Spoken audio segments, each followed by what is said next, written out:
തീരുമാനത്തിലാണ്. സംസ്ഥാനത്തെ കോളേജ് അധ്യാപകർക്ക് പഞ്ചിംഗ് ഇതാ നിർബന്ധമാക്കുകയാണ്. പഞ്ചിംഗ് വഴിയാണ് ഇനി മുതൽ ഹാജർ രേഖപ്പെടുത്തുക. ശമ്പള വിതരണ സോഫ്റ്റ്വെയറായ സ്പാർക്കുമായി ബന്ധപ്പെടുത്തിയാണ് പഞ്ചിംഗ്. ആദ്യഘട്ടം തിരുവനന്തപുരത്തെ സർക്കാർ കോളേജുകളിൽ നടപ്പിലാക്കി തുടങ്ങിയിരിക്കുകയാണ്. ഗോപാൽ ശീലാസനിലാണ് ചേരുന്നത്.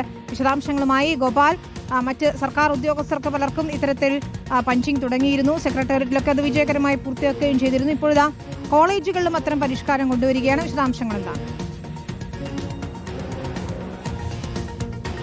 അതെ വിനിത, സെക്രട്ടേറിയറ്റിലെ ജീവനക്കാർക്കും മറ്റ് വകുപ്പുകളിലെ ജീവനക്കാർക്കും പോലെ തന്നെ ഉള്ളതുപോലെ തന്നെ സംസ്ഥാനത്തെ കോളേജ് അധ്യാപകർക്ക് കൂടി പഞ്ചിംഗ് സംവിധാനം കൊണ്ടുവരികയാണ് ഉന്നത വിദ്യാഭ്യാസ വകുപ്പ്.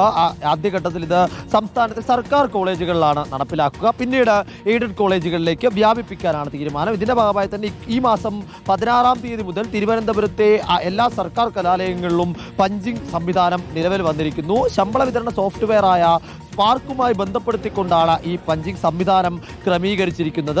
അധ്യാപകർക്ക് അവരവരുടെ ഫോണുകളിൽ ആൻഡ്രോയിഡ് ആകട്ടെ iOS ഫോണുകളാകട്ടെ അതിൽ ആൻഡ്രോയിഡ് ആപ്ലിക്കേഷൻ എന്ന നിലയ്ക്ക് അല്ലെങ്കിൽ iOS ആപ്ലിക്കേഷൻ എന്ന നിലയ്ക്ക് ഡൗൺലോഡ് ചെയ്ത് സ്വന്തം മുഖം രേഖപ്പെടുത്തി, അതായത് ഫേസ് പഞ്ചിംഗ് എന്ന രീതിയിലേക്കാണ് സ്വന്തം മുഖം രേഖപ്പെടുത്തി പഞ്ച് ചെയ്യാവുന്നതാണ്.